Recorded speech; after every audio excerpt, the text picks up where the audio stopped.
Hey everybody, we're back again. This is the Tabletop Alliance live stream. Totally not doing this for the second time, but welcome to the stream. This is Judges Call, where we invite people from around the world that have things to do with tournament organization, and then we ask them questions. Like I said before, I ask nice questions, and then Interrogator Daniel asks all the difficult and so on. Today we have Sebastian and Benjamin over from Target Priority. Welcome to the show. Hello. Hello. How's it going, guys? Inviting us. It's good to have you here. I like this organic conversation we're having. Yes, it's like it never happened before. Yeah, there's like 90 minutes more with her. So to give you guys a little introduction, you guys, like I said, are from Target Priority, which is a German podcast, mainly focused around Warhammer 40k competitive gaming. So my first question would actually be, could you guys elaborate a little on what you guys do on that podcast? Well, I'm going to start to not have like a long pause or something. We call it the Pretty Competitive Podcast, and it's basically, and in its core, a community podcast for the tournament 40k community in Germany, which was not there before. There were like singular podcasts and episodes and stuff of coverage, but there was no let's try to bring the whole 40k tournament scene together and just talk about who's winning and which list they bring and who are the cool guys and do you know that name, all that kind of jazz.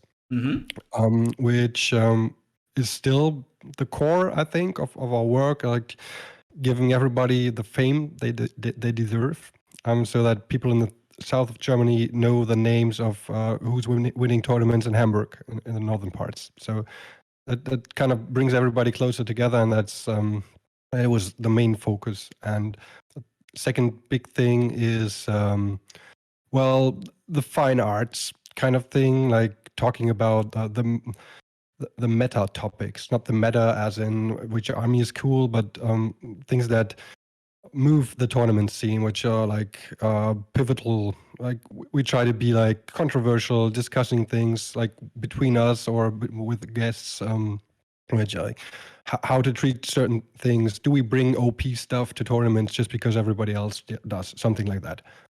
So we get discussions going, which we always like draw from our Discord as well. Like when we see a discussion that's very like engaging and everybody's into it, then we just like take it and discuss it with us, like between us, and like shed light on different perspectives. That's interesting. So I guess I'll pose a question to Sebastian. How did you guys get together? Were you like Warhammer buddies from the old days, or? Kinda, yeah. Actually, well, it all started when we were basically starting to work together. We talked to each other and kind of discovered that both of us playing 40k, and so we played together. We played in our team here in Oldenburg in Germany with the 40 Kings. Shout out. And well, we from time to time we drove to certain tournaments, and basically here in Germany the largest one was the Baltic Cup in Kiel, which we got there a couple of times, and then a buddy of ours saw this little announcement about the Alliance Open in Amsterdam, and so we were all pretty hyped, and we bought our tickets and we went, and I got on Benjamin's nerves a couple of times beforehand. Like each and every month I was like, well, there's need to be some German podcast, like frequent German podcast, because we don't have that. Shouldn't we do it? So I want to do it, but Benjamin was more like, well, I've got all the audio stuff here, so if you want to, you can use that. And he was not like, he was not that excited to be a part of it. But when we got back from Amsterdam, we thought that was so awesome. It was like the best tournament experience ever. in 40K for us, and we had the need that we need to talk about this, and so we started the podcast, and ever since it went on and became bigger and bigger, and kind of and got independent on itself. So yeah. Yeah, you kind of used my endorphins against me. Yeah. I kind of remember your first show on your first podcast, and the enthusiasm and the passion you had for this event, and like you were all about it.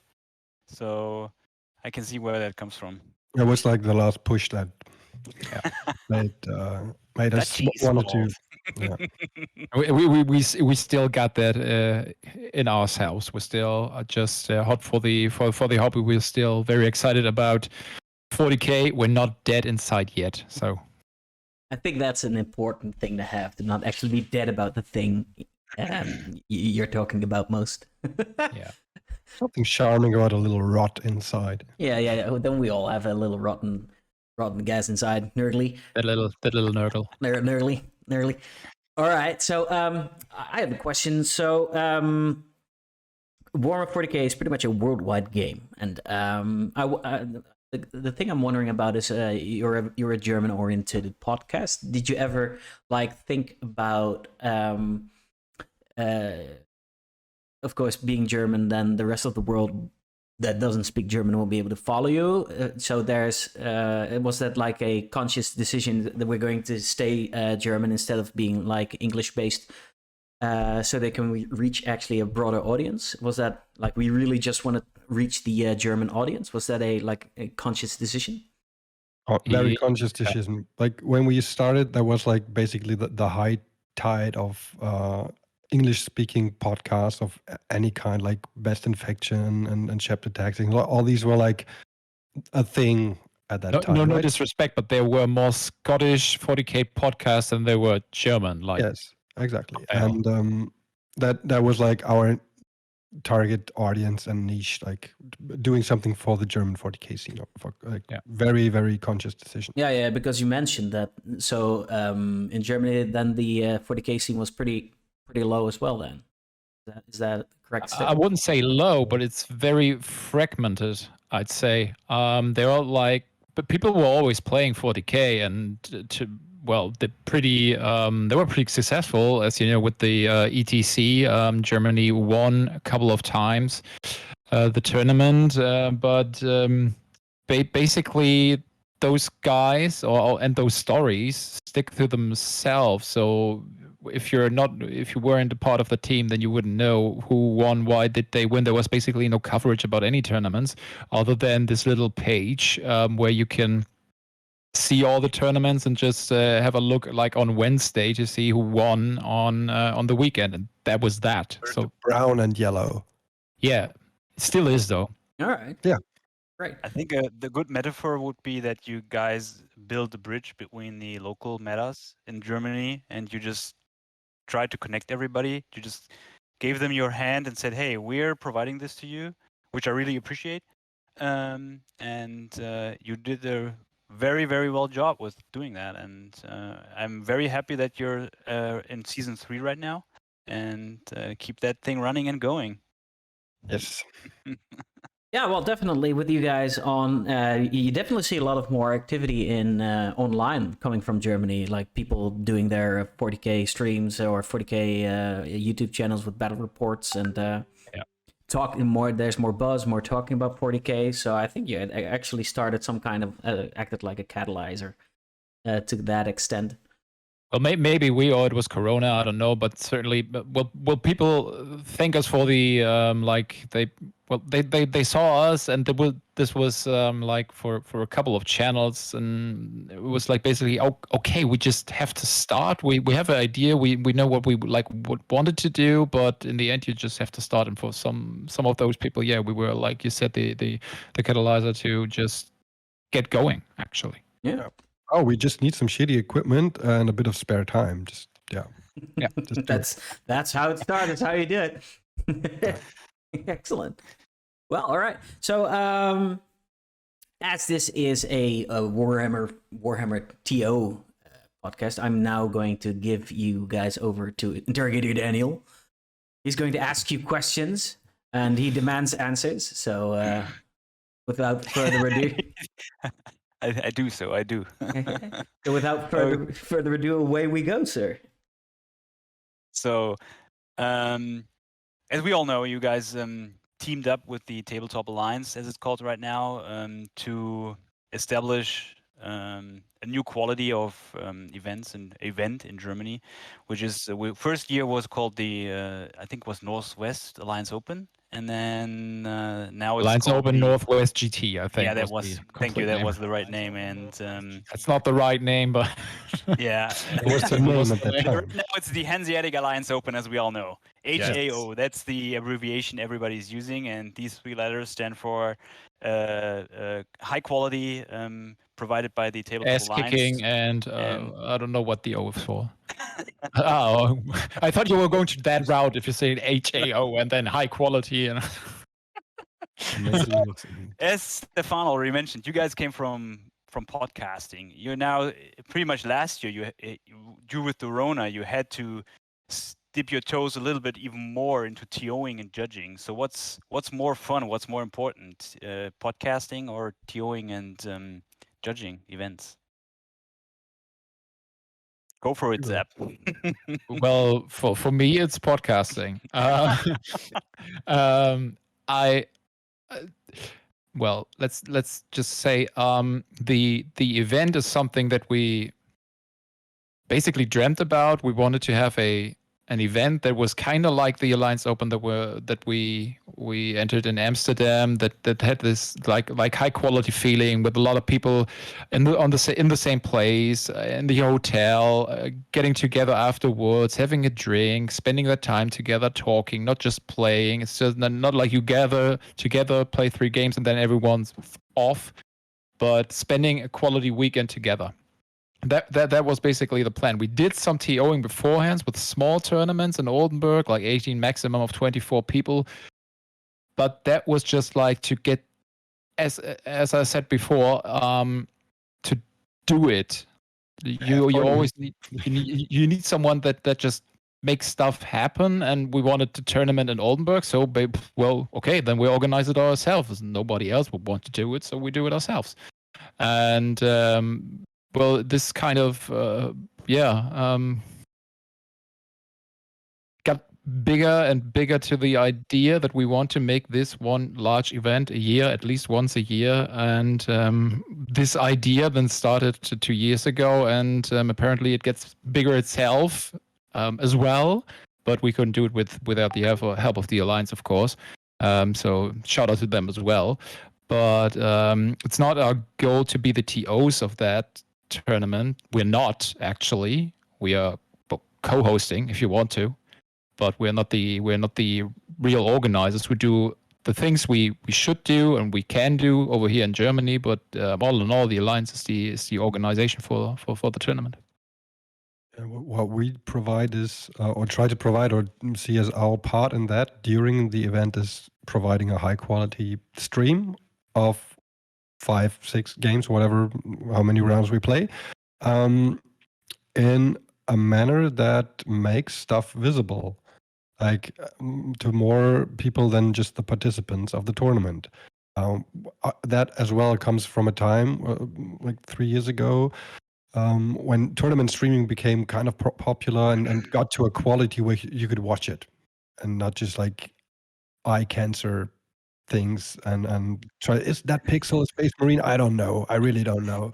No, we are at a level where we can like follow the game and commentaries set up, and like people know how to stream, and we watched like streams and like, well, we can do that as well. Like there was some trial and error and like in everything, but we wanted to do that as well and provide the commentary in English as well. That was from the get-go our interest to like make this stuff visible to like, hey, look, Germany can do big major tournaments, ITC tournaments. That was like, we have to see that we never had a hotel tournament before. We never had like a big ITC major tournament as well. It was like a lot of first time things, and we had to stream it into the world and show them that we can do that as well. And Like Konya did a lot of hard work to bring My pleasure.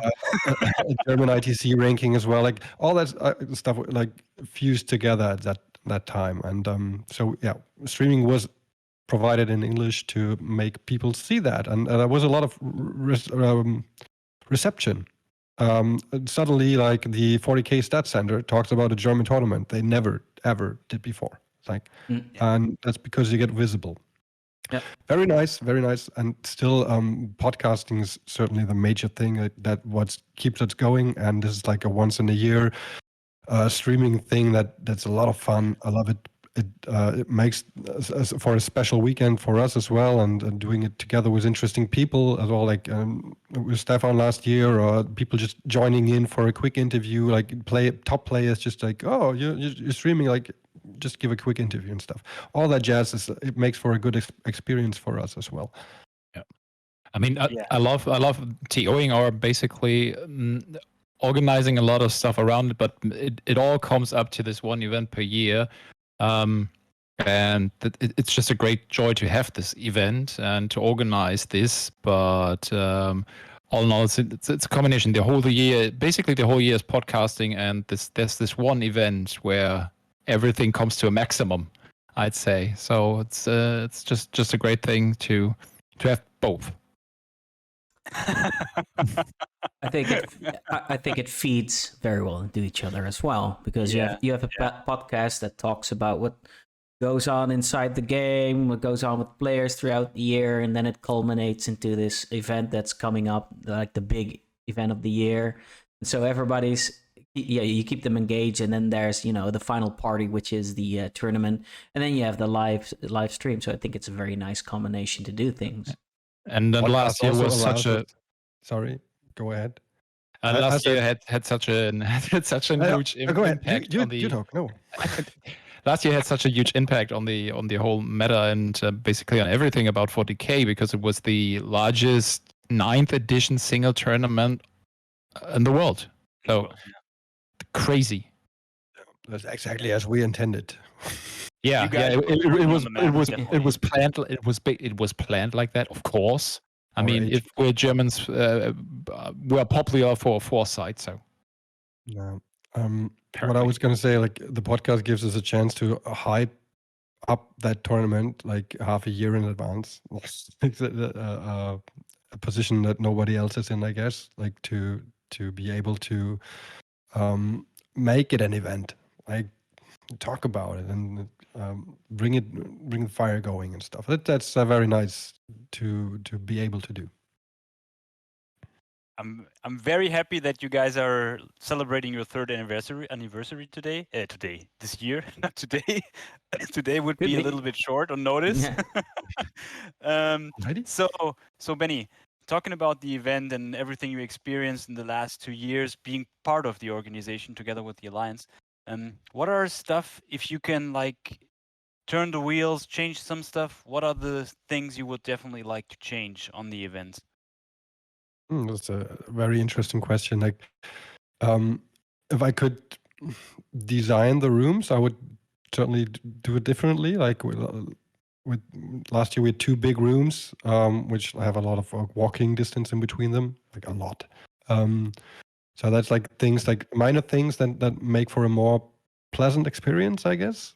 And then it's, I think I would like to own the hotel and be able to do that part instead of being like forced to use their menus and stuff. Like there's like still a lot of negotiation to do with a hotel to make them acknowledge what kind of people come there and what are they willing to spend on a beer, on a dinner. And this 5-star, this is 4 or 5-star hotel, I don't know, they have like special curry wurst, like, which is like 13 euros. And it's like, no, maybe we don't. Very happy pigs, though. Yeah, very happy pigs, but maybe it's just like a bit too happy much. Dead pigs. So that part would be something I would like to optimize if I was in a position to do that. But that's like a lot of negotiation and hard work, and each year it gets better and better. But well, hotels gonna be hotels. It's They pretty want much to make money as something well. that's not in your hand, which is relies on a third party pretty much. I But mean, that's all right. I mean, there should be certain things. I mean, that's why we're going into a hotel. But those things that like get into the hands of the players, or that they are involved directly, like with food and with drinks and such things, those are the stuff that Benjamin was talking about. So that we would like to have more control over these, just to have like. Talk about what is going to be for lunch. We don't want to like tell them what to do, but we would like at least some kind of say into this. Then with the pricing with the snacks and with the drinks and everything like that. And this is something we talked like at the first tournament, the first event already. Then it's now on the second one. Now it's the third one. And those negotiations we have to do each and every time, and start basically at point blank at the same point as well. So basically from the start. And that is something that I'm totally with Benjamin on this one. Would be great if we didn't have to need that to do that or have it in our own hands. But there's a reason why we go into a hotel. So Yeah. we don't want to do everything because we bloody can't. I can totally understand. So when besides these things, I mean, that's probably like poking you guys. Not gonna have the almighty to change that, and even not with all the negotiations. So when is the point coming on to your mind when you say, okay, let's do it again? I say if the tournament was on like 22nd to 24th of October, I think the thought of doing it again comes like 25th. The latest. Yeah. As soon as we the last time it was like as soon as the door was closed from the car, and we were like driving back home, and was like, damn, this was great. Do it again. Yeah. I'll do it again and again and again. Yeah. It's just Even great with fun. all these little stories in there. I could remember the first night when somebody's PC decided to not work any longer. I know Yeah. what Don't kind of remind me. feeling gave that to you, Benny? I mean, I saw your face and I was like super scared. What happens now? Yeah. I rarely explode actually, but yeah, the whole story is on the Friday night last year when I wanted to set up all the whole stream equipment. I noticed that the big gaming rig didn't survive the transport. I don't know, like 40-kilometer drive. It just died, and well, I was very much occupied with finding backup and setting up a new OBS and everything. That was like, it's the kind of things you don't need on a Friday night before a tournament, but they make you stronger. I guess. I've got Sure, makes us hella stronger. Man. I've got two things to say on that. First of all, Yeah, you have a similar story, don't you? Yeah, No. I was about pointing at you and say, okay, Stefan, give us your story now. first of all, before you go and you put everything on the cloud, just so that when your PC dies and you get there and it's like, okay, now what? And you can get another PC. The only thing you have to do now is pretty much download like the recording software that you're working on, and then get everything from the cloud on there, and then you're done. Secondly, desktops don't like to be transported. Desktop PCs, they really don't like to be transported. I kind of knew before, but I know. Yeah, I know. I've Well, done that's just not true. I was going to LAN parties for like 5 years. That thing never broke down. Well, yeah, it sure did, but because it was like going hot or something like that, but not on the transport. Yeah, no, it's true. It's very frustrating when you've got everything set up and then the night before everything dies. Yes. Yep. But it's exactly at that point that it dies. It never dies 2 nights before. No, Murphy's Law. Yeah. True that. Yeah. God damn you, Murphy. Yeah. Stupid Murphy. So, there's one question pretty much everybody is asking right now in the last days on Discord, on your Days? You think it's only for days now? Goes on Probably for every other minute. December, I guess. So I have to ask it. So here's the question: when are tickets for this year's Hanseatic Alliance Open going online?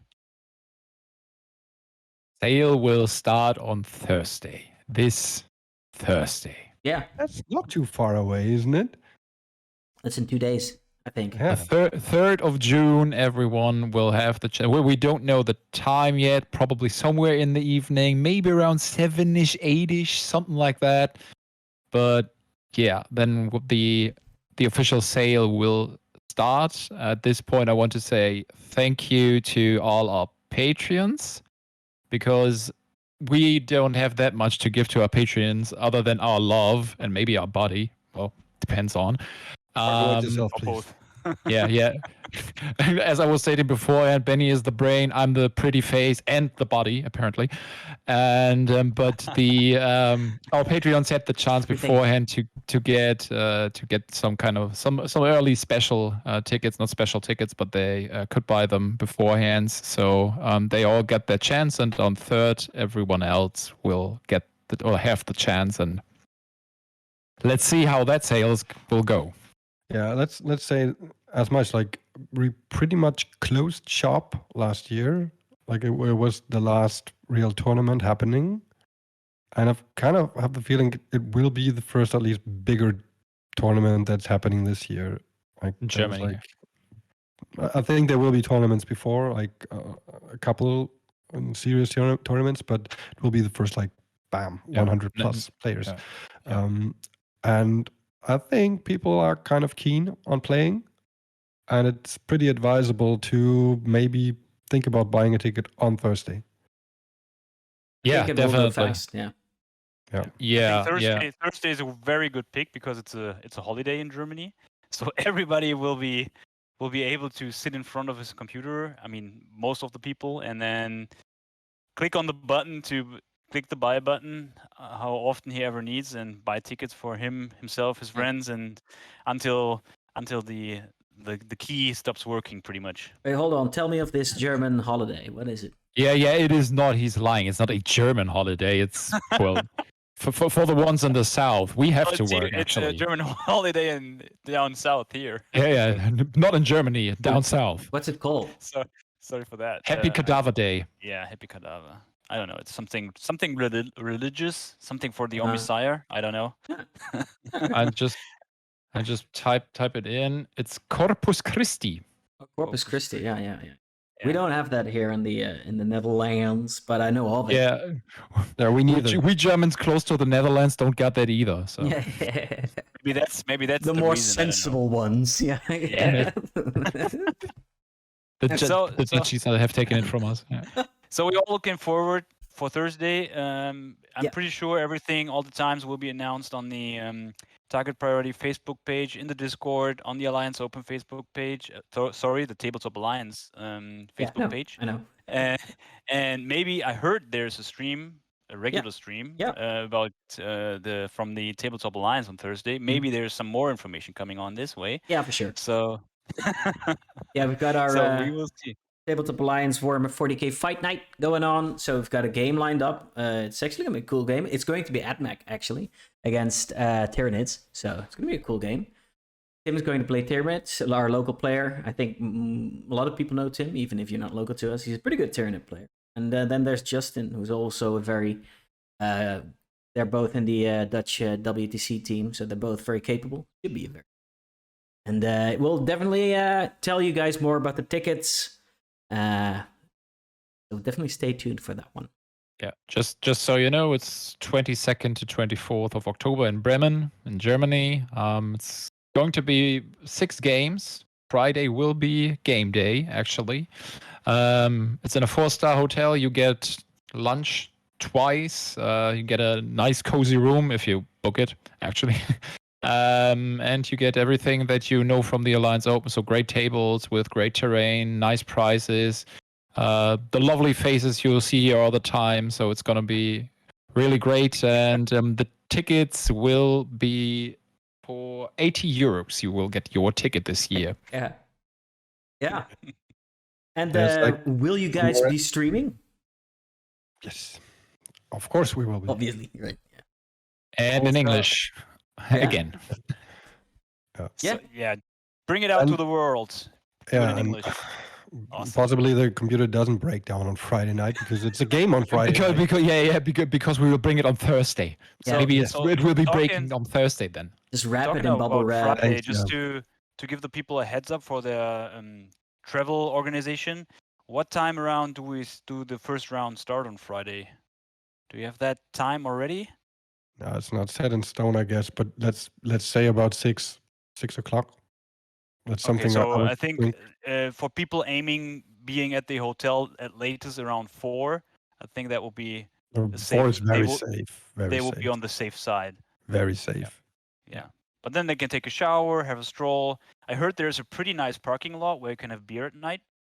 It happens. You can, but I'm pretty sure there's a lot of more indoors possibility to get your drink as well. So yeah, but Bremen is a nice city. Gotta say that. Bring your families. That's one of the reasons why we're doing this as well at a nice hotel. We got a lot of people that bring their spouse, their children, and they can have their days in Bremen, have a look at the city, and have fun there while either the husband or the wife. There's girls playing as well, so have fun at the tournament, and the rest of the family just enjoys the city for a couple of days. So it's a great thing to do, and yeah. Go see the Bremer musicians, or what's they called in English? I don't know. I guess they're Animal musicians. I guess something like musicians. There, Yeah, there- definitely. there are Okay. probably musicians in Bremen, yeah, I guess. No, they are special. They are animals. Yeah. Oh, they're special. They are animals. Yeah, They're in very- Dutch we would say the Josti band. Don't Google Sounds about right. Yeah. So you just mentioned for the ticket price is around 80 euros. Let's jump down in the player's perspective and say, Sebastian, Benny, what's your cap? What's your limit where you say, okay, that's the ticket price I will pay for a 3-day event, 3 rounds. We're talking about the event. We're not talking about just tournament only. We're talking about like the whole package Like with entertainment in the evening. with entertainment. Entertainment and lunch and stuff. Like And I'm being fed Sebastian, and cared body. for, Yeah. and his body. Who will prepare the lunch and entertain? Yeah. Prepare I think- my body. I'm about to play Warhammer 40k. Oh yeah. Oh God! Yeah. Bring the ointments. Get me the armor. Rub me. Yeah. Right, Benjamin, start talking, Back to the please. question. Pictures. Gotta delete some stuff after this out of my head.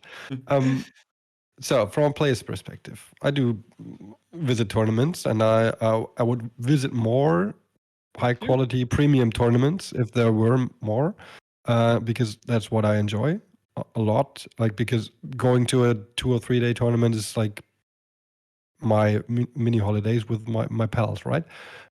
So I factor in a lot more than the ticket price. I have to stay somewhere, either at a Airbnb with my friends or at a hotel in the best case. I have to get there. I have to bring my army and maybe like buy a couple of models that I don't have to for the hardest matter shit. And I have to buy a ticket. And I have to keep myself fed and have drinks and stuff. And I have like a palate for expensive whiskey. So that's like all factored in. A ticket is just a fraction of the price for that kind of weekend mini holiday that I take. And if everything fits in, a ticket can have basically any price as long as the whole package doesn't exceed like what I'm willing to pay for a mini weekend. If the hotel is cheap, the ticket can be more expensive. You know what I mean? But I think at some point when we get into the 3-digit area, it's going to be like thinking about it, right? You have to really start crunching numbers and take like, well, and the hotel room, and how far is it away? And yeah, so then you start thinking. That's my wishy-washy answer. That's fair. Good escape. How about you, Seb? Close to the answer that Benjamin gave, but I think I would say I need to have the feeling that it is worth it. And I don't think that a Warhammer tournament can be worth like 100 euros just because I have a roof over my head, a table to play on, and lunch 2 times. I think this is this is maybe like this is the highest I would go. Well, the highest would be 99.99 because there's like really like $100 it is a lot of money. Or ask the Yeah, lobster that you eat what he thinks about that. Something like that, yeah. But well, maybe if you get the lobster twice, then it is worth 100 euros. I don't know that beforehand, but it is so, and I try it, and then I say, okay, I'll come back next year. But in the end, I need to get the feeling that I paid for something that at least in part I got back. And if I pay 100 euros and the food is the hotel is nice, but the food is not good. The service is the more you pay in front, the more you look at these things. Is the food okay? Is the service okay? How are the TOs behaving? How this, how that? And then you start to level that. And it shouldn't come to that. Yep.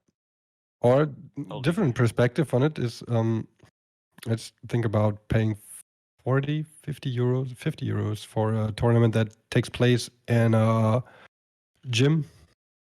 It's 2 days. You have to sleep somewhere, like in some Airbnb. In your knapsack outside. No, that's a bit too much. Like somewhere not being cared back, for. I Like, think that's what you have to. Yeah. What you're talking about is the backpack and the end of a stick. You don't sleep in that. Well, you can, I guess. Big enough. Anyways, like take a 50 euro tournament that's taking place in a gym where you have to take care of everything for yourself. Like, where do I get lunch? Where do I sleep? It stinks. There's like no bar. Minus There's- 10 euros. So, and that's like a comparison you can make, right? Of a 40 or 50 euro tournament that has like less. So It has like no service, let's say it that way. yeah, Yeah. no service, and maybe like plastic bottled water for free or something. That's very nice, but everything else you have to take care of yourself. Well, you can. I'm paying that. I do that. No worries. So, I'm doing that. But I'm also like paying more to get more service. what I would personally say is I'm part of the alliance, the tabletop alliance, Yeah. and Disclaimer. What am I part tabletop of? alliance. What I would say is I think it's interesting what you're both saying because it's pretty much a consideration of what am I getting out of the ticket, and people when we all started out back in the day, tournaments were probably quite small, and they were all in, like you say, gym halls, and Those are still there, and those are that's fine. yeah, We need it is those. fine. But nowadays, if you're looking at more expensive tickets, then you start looking at, okay, what am I actually paying for here? And if for example, like tournaments like the Hanseatic Alliance Open, it's pretty much for the comfort that comes with it as well, right? You buy this ticket, you know that you get 3 days of entertainment, right? Everything's set up for you. All you have to do is bring your army. You get there, and then entertainment has been provided, right? But you don't even have to go get out of your sleeping pants, basically, if you don't want to. You can Some do this. Yeah. you can wear your pajamas. Just don't smell bad. I suppose that's somewhere between not wearing clothes and smelling bad. There's a line we draw, but so you get that, you get the hotel, so you're pretty much being set up with, okay, I don't have to arrange my own accommodations, and then there's food there, there's drinks there, of course, depending on the event, you have to still pay for your drinks, but you don't have to. Pretty much you're paying for comfort, and in life, pretty much that's usually what you pay for anyway. Like, you can do this the hard way and fix it all for yourself, or you can pay extra and actually have the comfort. It's a personal decision, right? What do you want to do? If I want to do everything on my own and fix everything for myself, I go wilderness camping. Yeah. I mean, Sebastian will sleep in his knapsack out in the back with the rodents. I mean, that's his thing, right? Yeah. Did that? So Yeah. I went to the freaking army, man. I did that. Yeah. They'll come in with a crooked bag on and say, Sebastian, what happened? And he'll go like, yeah, I think I slept on a used syringe all night or something. all night, Just- so I don't. Just the usual day. Yeah, Yeah. Perfect prep for a tournament, Welcome man. to my daily life. yeah. Got my knapsack. I sleep outdoors, and I got my army with me. Yeah, but I think tournaments like Hanseatic Open and there are a lot more like Las Vegas stuff like that have pretty much just transcended being just a smelly old tournament. It's become like an actual event that you go to, and Yeah, it's a whole weekend. Bring your family event. yeah. More like a weekend. It's like basically go for a week, go gambling, and then have 4 days of tournament. Yeah. For example, it's this one's in Bremen. It's also quite a nice location. And normally, you pay for being in a prime location, right? So it provides opportunities, like you said. The wife and the kids can go out into the city, or the husband and the kids can go out into the city and have a great day. It's all added bonus, like added to the experience. Like even when you're done with the event, you can go into the city and have a great night before you go home. You know. Yep.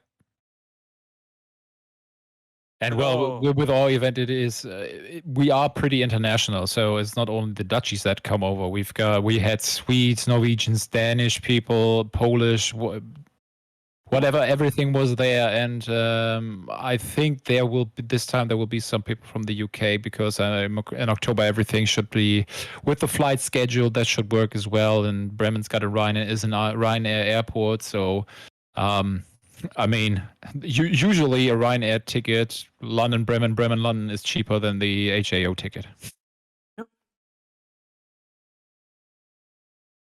So jumping from one essential thing, costs, to another essential thing for tournaments is the rules package. I think that's one of the most important, or the most important documents all the players are looking for, because it has all the loopholes and whatever is I was in just there. going to say, because there's nice loopholes that they can use. Yeah, exactly. Because gamers want to game the game, and pretty much the tournament package becomes part of the game. So, what are essential informations that can't be missed in a tournament package? Well, I think the most important rule, and that is for reading the document and playing at a table and talking to other people, is don't be an ass. No, you said it wrong. You said it wrong. Stefan, what's the right term? Patootie. Don't be a patootie. Yeah. Okay. Well, you say it like that. Okay, but don't be a dick. That is the most important rule, actually, and that should be the overhead and everything. Because each and every tournament is based on this one rule. There will be certain mistakes in each document. That is a rule as well.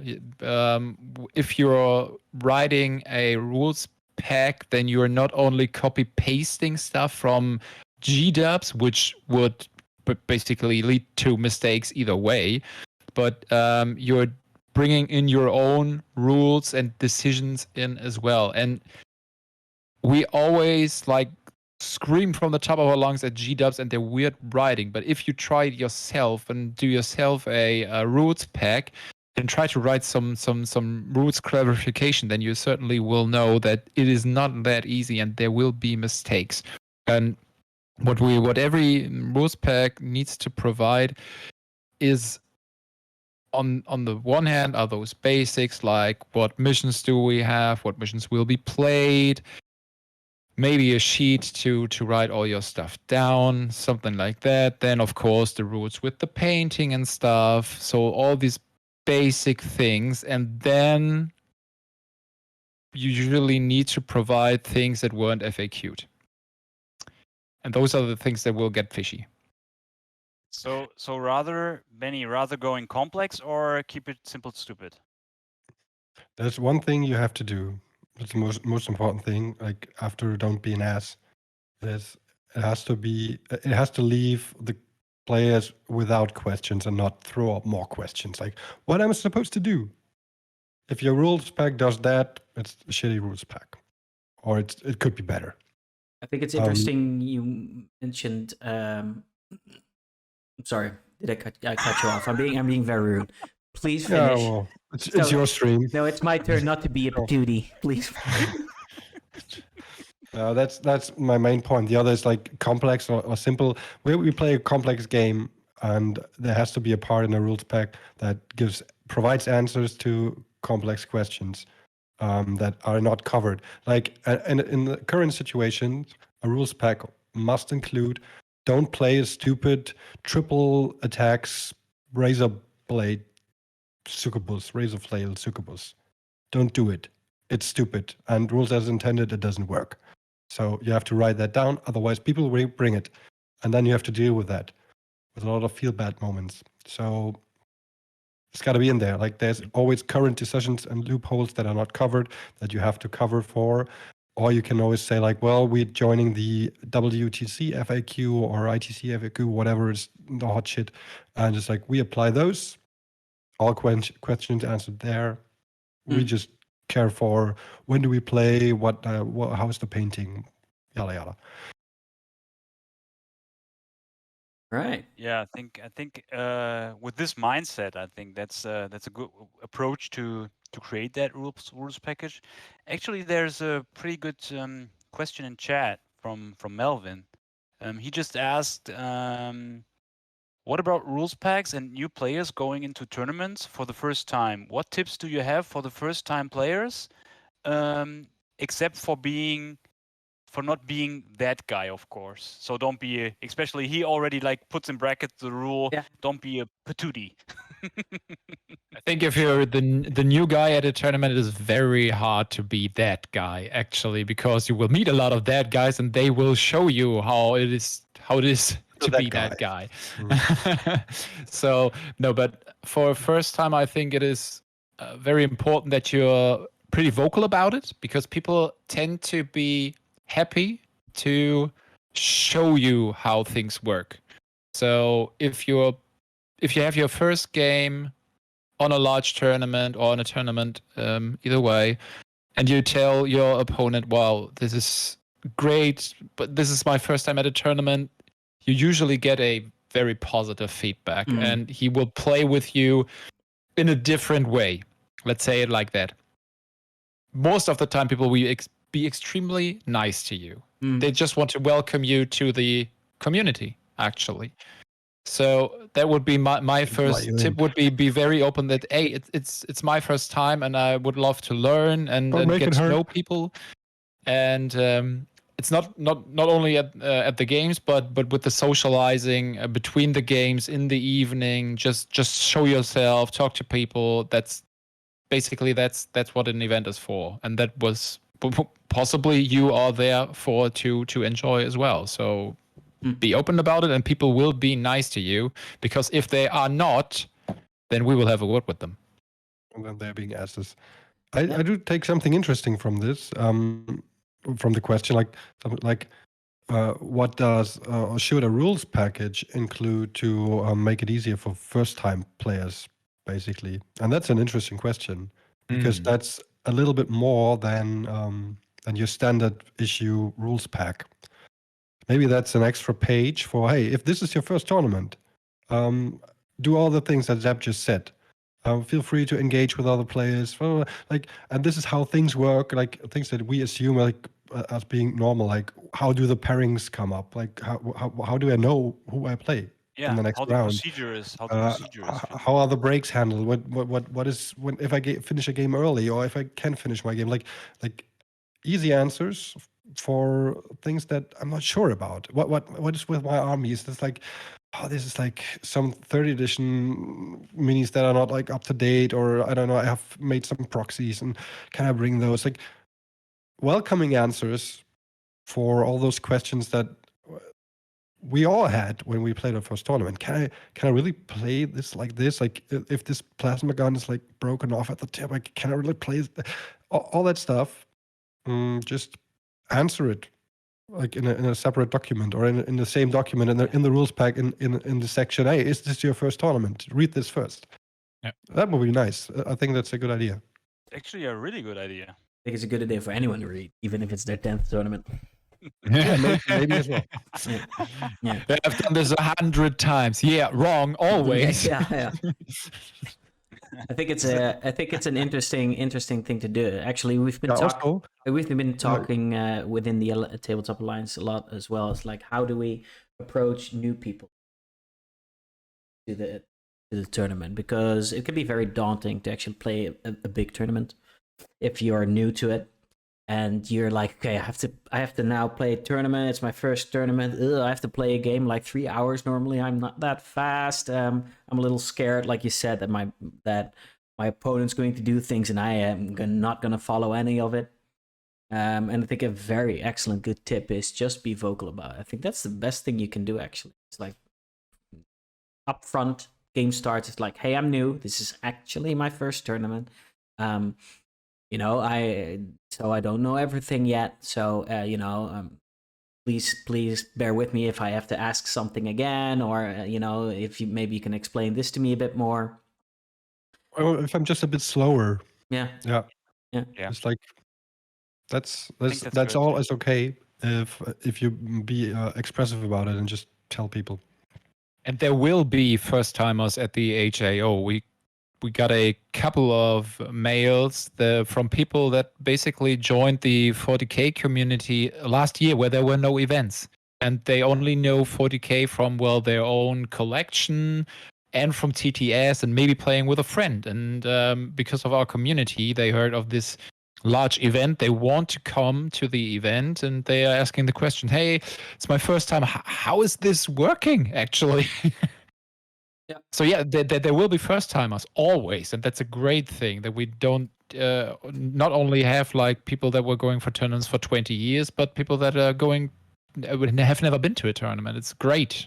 Yeah, it's an interesting conundrum as well, because on the one hand, you don't want people that are new to tournaments to be too afraid to enter big tournaments, but on the other hand, you don't really want anyone who into that tournament, I guess, that only has this one game. He played one game of Warhammer 40K and now he's playing in the tournament and he's taking hours upon hours upon hours and, costing other people their time, right? So unless you play with a chess clock, I suppose, then you solve that problem. But very rarely do you see chess clocks between new players. So there's this fine line to trot, I suppose, between facilitating new players whilst still protecting everyone's I guess I'll call it tournament experience. Yeah, you need to come prepared in a certain way. Yeah. So yeah. People like what I said. When you're vocal about it, people will respect you for telling them and for being the way that you're there. But on the other way, you have to respect the time of the opponent as well. So the time at a tournament is a very special case. So when we're talking about chess clocks and stuff like that. So prepare yourself, know your army, do everything you can to make it easier for your opponent because they will tend to do the same. Yeah. Excellent. Daniel, I don't know if you have... I did want to backtrack a little bit because earlier on, Sebastian Benjamin mentioned something that I find very interesting as well, and that's putting in your own FAQ of rules that have not yet been FAQ'd. I thought that was a very interesting thing you guys said, because if you start doing that, then you pretty much Nora's box. Yeah, because you pretty much create the precedent that you FAQ things, and if you don't FAQ things, then everybody will have a bad experience. Well, yeah, now you set the precedent that you are actively FAQing things. Yeah. And so if you don't FAQ a certain thing and it works in a wonky way, people will think they are allowed to play with that wonky way. So how would you deal with that? Wouldn't it rather be maybe more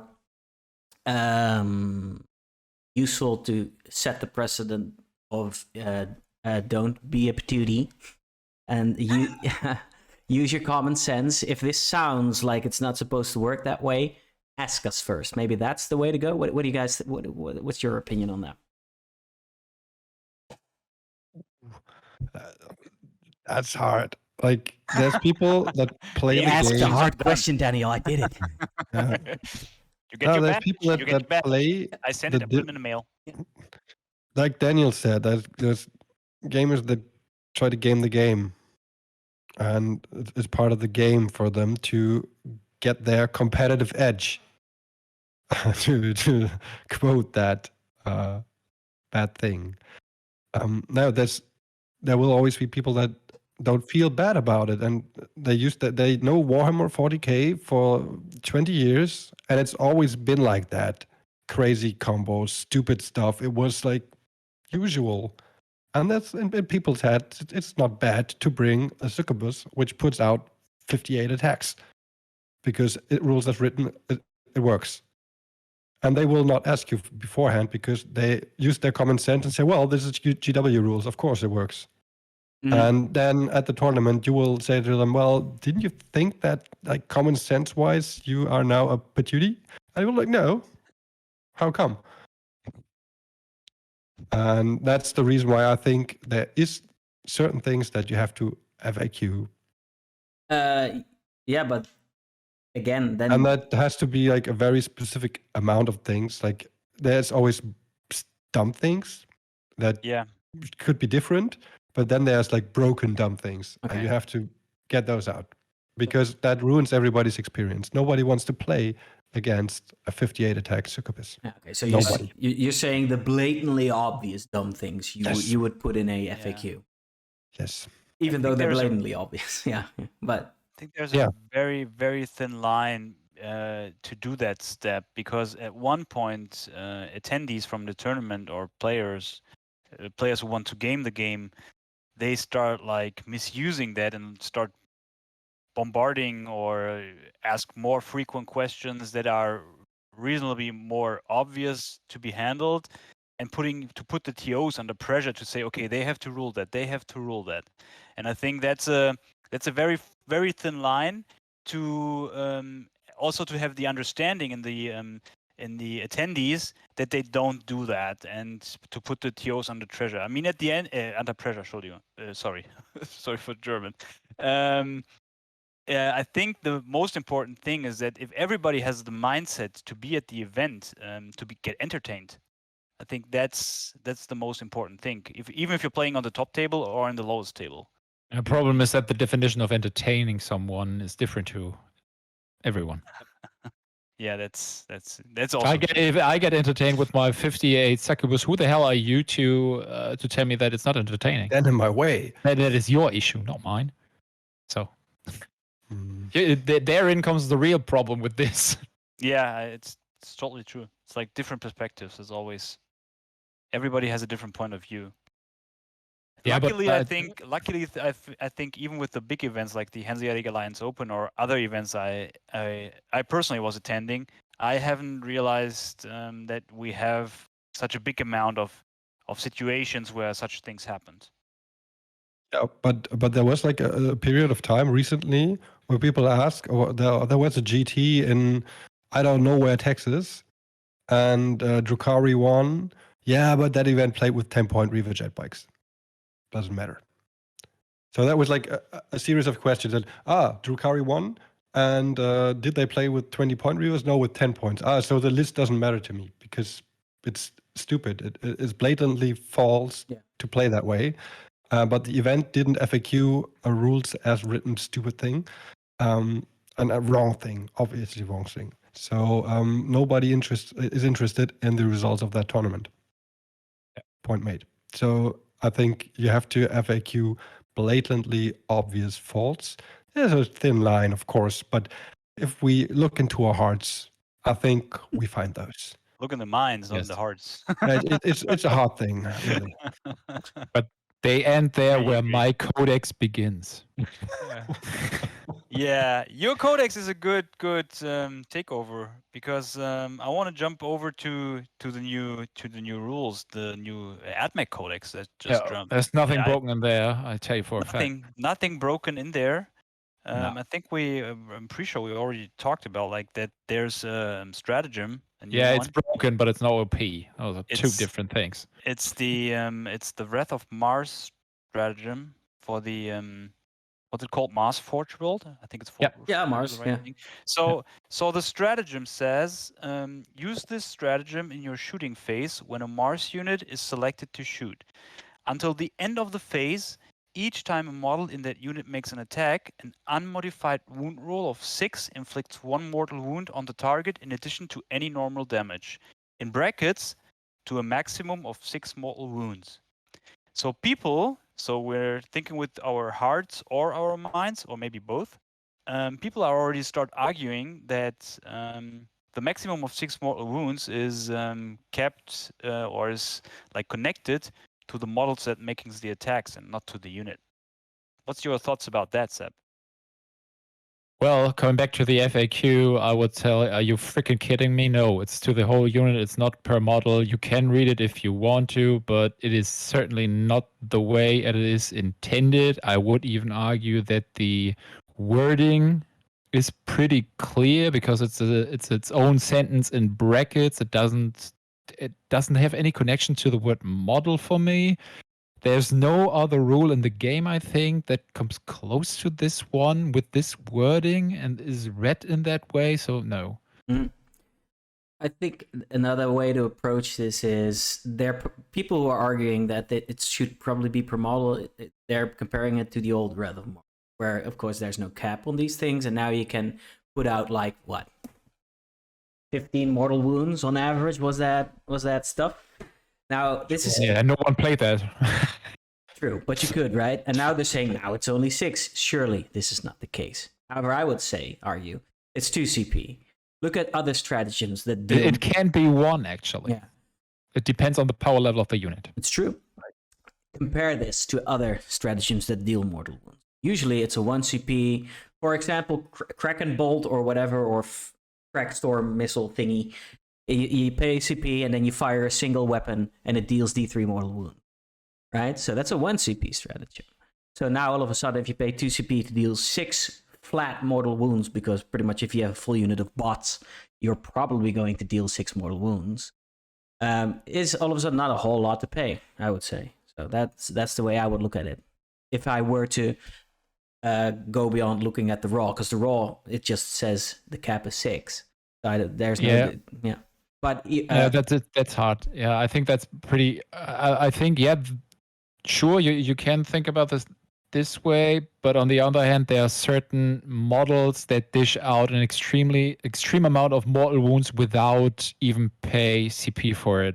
The AdMac Flyer, the Drukhari Bomber, they can dish out crazy amounts of mortal wounds. The Forge World Chaos Decimators can do it as well, and they don't pay anything for it other than the points price, actually. So, yeah, I think G-Dubs doesn't really know how to balance mortal wounds, actually, because as far as I know, everything in the Death Guard Codex is limited to a max of 3 or something like that. So that is weird. And then the Drukhari book comes out, which has there are no restrictions on how many mortal wounds you can do. And then the AdMac is coming out, then the Flyer has no restrictions, but the stratagem has. This is just weird. I agree. But I think in this situation, you still have the, as was it Stefan or was it you, Seb? They mentioned, okay, there are similar stratagems for 1 CP that only deal like D3 mortal wounds. Stefan, yeah. If you just cap that and say, okay, you have a stratagem here for a unit with below, I think it's power level 11, and it's for 1 CP, you can deal a maximum of 6 mortal wounds. If you put that in relation, you say, okay, that's obvious the thing that it's referring to the unit and not to the model. Just put on your head and think about it just a little bit more objective and say, okay, that's the way to go. That's the way to rule it. From a TO perspective, think about it like this. I wouldn't FAQ that to invite people to think about stupid stuff. If there's people arguing you could read it like that, it's probably going to come up at the table.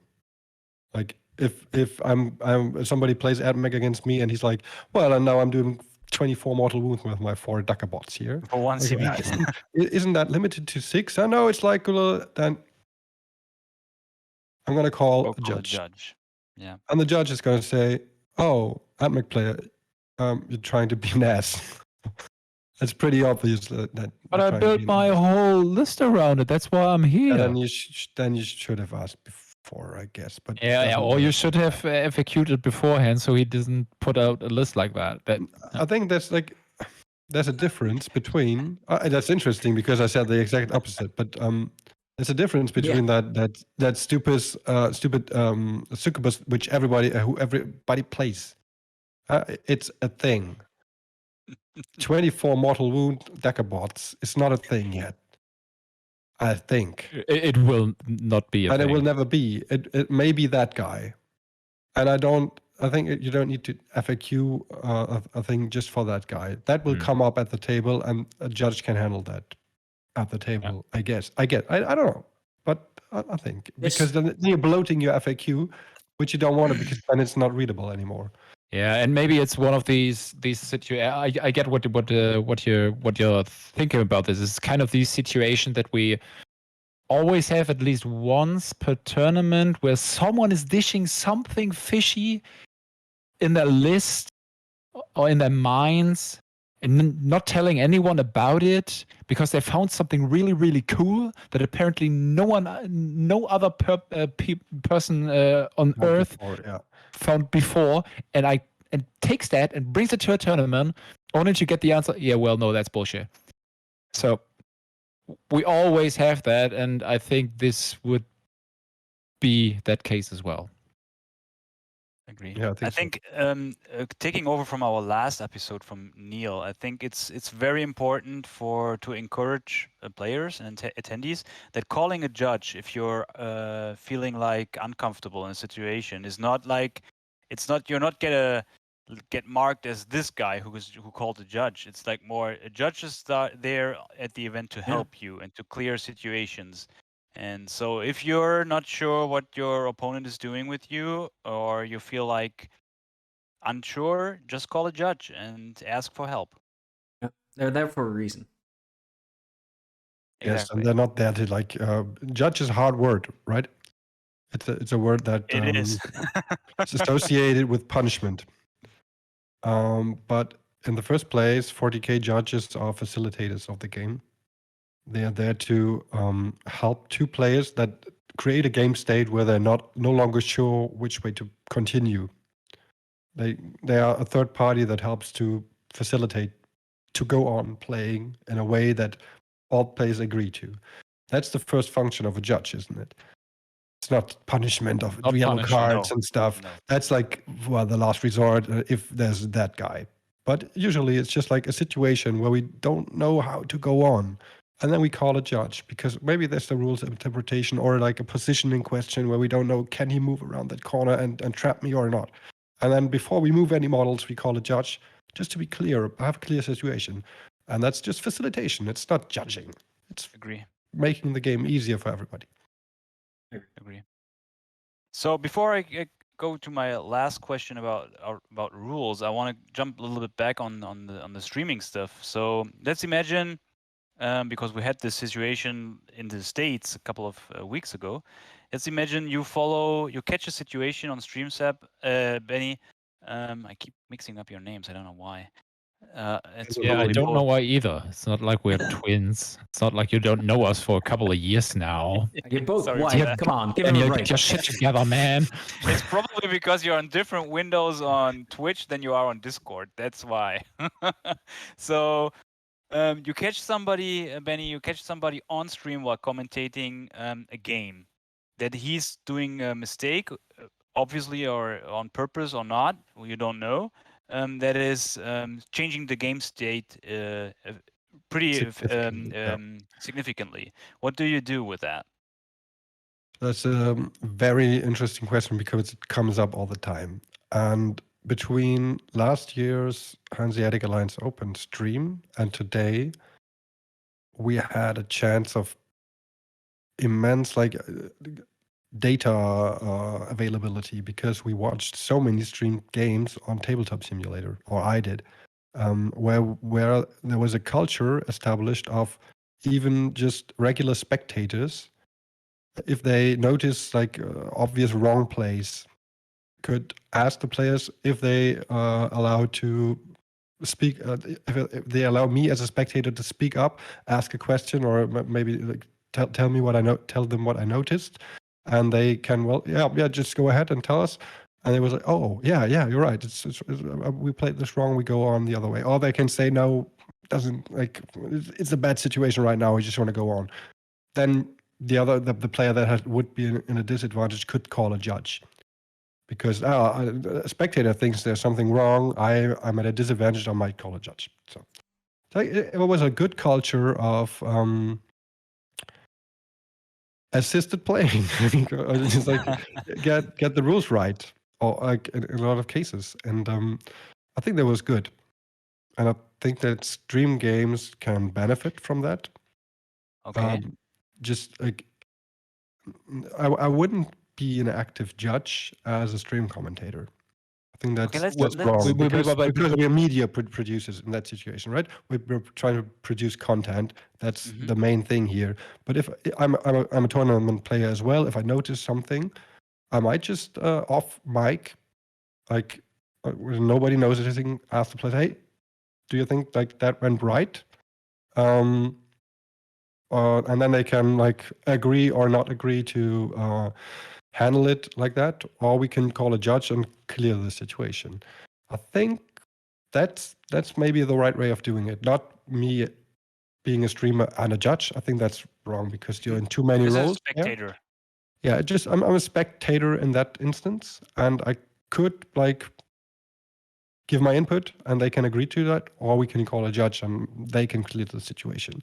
I think that's a good thing. And from a media perspective, me being a streamer, I want a game that is as clean as possible. Because there's games that play a rule wrong, like significantly, nobody wants to watch that afterwards. They were like in the first instance that a rule is played wrong, nobody's interested in the outcome from a competitive standpoint. Doesn't interest because it's wrong. So- And so as a streamer, I'm interested in a clean game, of course. Transferring the point you brought up with the like spectators being allowed or asking the active players to make a comment on the game. What do you think about like transferring that over to a real life game? You have audience at the top table. Let's say final table, Hanseatic Alliance Open. You have like two guys playing the game and you have like 20, 30 spectators standing around the table, Hooligans. watching the table. Seb, Enough. what These things so happen, right? Final yeah, tables. I know can that happen. this will happen. Yeah. I've seen that by myself. So Seb, well, how do you interact with this situation? The spectators, people that are watching, they are silent bystanders, basically. In real 40K is a different sport than tabletop simulator 40K. It's two apples and oranges. It What is. if they catch the misplay?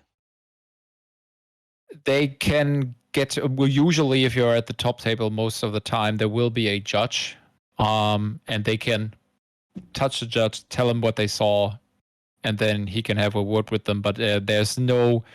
You cannot have a 3-hour-long game, 50 people around them. You did that wrong. I think you did that wrong. Right and there. permanently screaming something, and that just doesn't work. I think there's like a real new format coming up, which is called Touch a Judge. Yeah. Yeah. Yeah, now there's a There meta. is- that- But it's weird. That's like I've seen that in Bremen a year ago or 2 years ago, and I even saw that at the LVO at the final table when how people gather around like the players, and they like pretty much sitting right next to each other and they really start like also talking to the judges and say, okay, this situation, this stuff, that stuff. Do you think it's like even better to push the people out and say, okay, watch it on stream? Or I mean, it's part of the entertainment, so It's this brings up a situation I think that we as streamers have as well. If we're in the same room and in close proximity to the players, how much and how loud can we talk about the game state and possible moves and tactics? The answer is basically we shouldn't, but we have to because it's entertainment. It's like we're not like watching a top table. These players know what they do. It's not that we're giving away something most of the time. It might be, but then well, that's bad luck, and it makes maybe for a better game or for a worse game, whatever. And for spectators, I think we have to think about chess as well. Like, if you open your mouth and as a spectator in a game of chess, you get shot death, like in place. It's an actual rule. I wouldn't go so far. have to look that up. Yeah, but maybe it's not in the rules, but like at least you kill yourself socially. You're excluded from that venue forever, and stuff. Like it's a no-go. Yeah. And Most I of the think time I that think should about be as well in a 40k game, because you might be giving away stuff if you're trying to talk tactics as a bystander that's like 3 meters away, because you have to be that close, otherwise you don't see anything. Then you're giving away stuff, and that shouldn't happen. there's one sport that is basically, like, for me, it is certainly the way it should go, and that's tennis. You shut the hell up during the ball is just bouncing around, but if the point is made, then everybody's freaking out for a couple of seconds. So like a nice dice roll or something like that. I don't know. And then you shut the hell up again. So this is like basically the best thing you do. You can put your emotions into it in certain situations that are clearly like nerve-wracking, and that you're going that you're going to have a look for, and that you're just waiting for to happen. But when it comes to talking during like measuring and something like that, then no, you just shut up. Use your eyes, and that's that. And I think tennis is doing a great job with that, where it is punished. You can get thrown out of the stadium if you're screaming during the normal game. So yeah, I think the Players are screaming all the time. I think the there's only no screaming from the stands. I think the only real way The to players. permanently solve this is to have a judge watching the stream.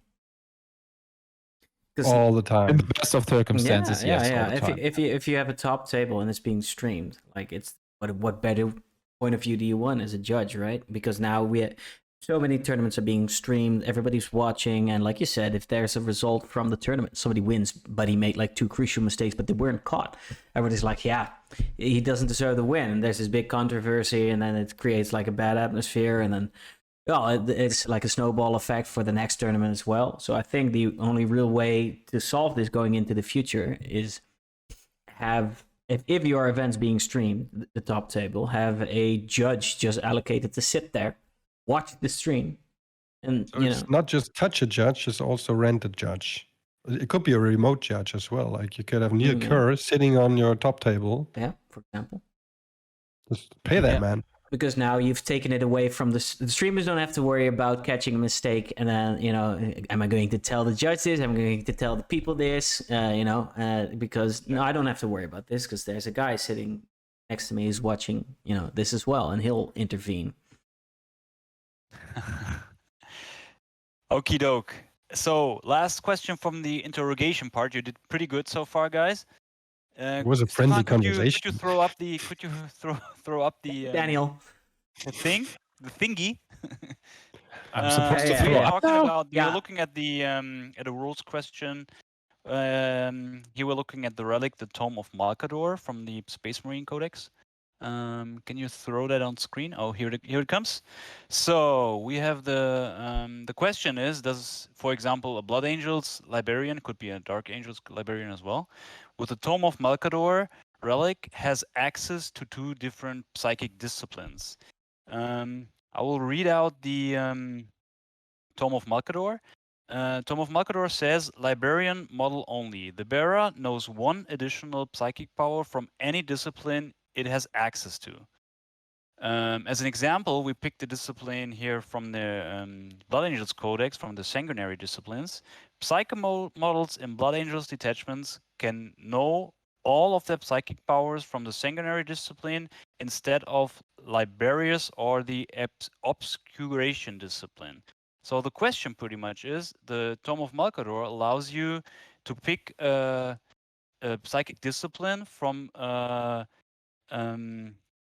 psychic power from a discipline you have access to. Once you decide which discipline you pick, you don't have any longer access to the other discipline. So by the intent, what is meant with the Tome of Malkador? Can I get psychic powers from 2 disciplines, or am I still limited to 1? I think it's 1. Because I think it's so too. defined to which powers the Psyker has access to, Librarian's Discipline or Blood Angel's Discipline. And if he has the Tome, he has access to another power from that discipline which he has access to, because he has no longer access to the others. He can know all his powers from there, so the additional one has to be from there as well, I think. I just read the stuff that is not written there because I'm pretty sure there are 2 or 3 rules where it's explicitly stated. They are very close to that one, that if you want to choose, you can pick from X and Y, and this is not the case here. There's no more option given, so I'm with Benjamin in here. It's the same. So going back to the statement Benny put out before, where he said, okay, well, there was this event in the States. How many points did the Reaver jet bikes cost? Only 10 points? Oh, okay. Yeah, I'm not interested in the result of the event because they didn't fix it. So we have now a lot of events in the States where they judged it that the Tome of Malkador gives you access to a second discipline, actually. So there were librarians. They have 2 disciplines from the Liberius discipline and one spell from the Blood Angels discipline. So seeing that army wins with that using the relic the way they used it, do you still argument the same way? I'm not interested in that event because they used the Tome of Malkador wrong. The interesting answer would be, did it matter which spells he used when he lost against Drukhari? Well, there's actually I don't know if you followed that, but there was like the guy from the California Junior Affiliate. He just used that combination and he won a GT with that. Yeah, And okay, then it's a relevant question. 40 players plus. Yeah, I would ask the question, why wasn't that cool a couple of months ago? You can't do that for over half a year now. Nobody was interested in that. Suddenly someone finds a new way to read it and then it works. I find that Well, really it was on weird. it was on several tournaments, to be honest. I always check Blood Angels lists because I'm a Blood Angel player by myself, and that's what I figured out, that people are ruling it that way. Like, I'm not an like expert in Space Marine rulings, really not. But I've only seen it played in the way we described here. I think you could certainly, like, as a TO, think it's different.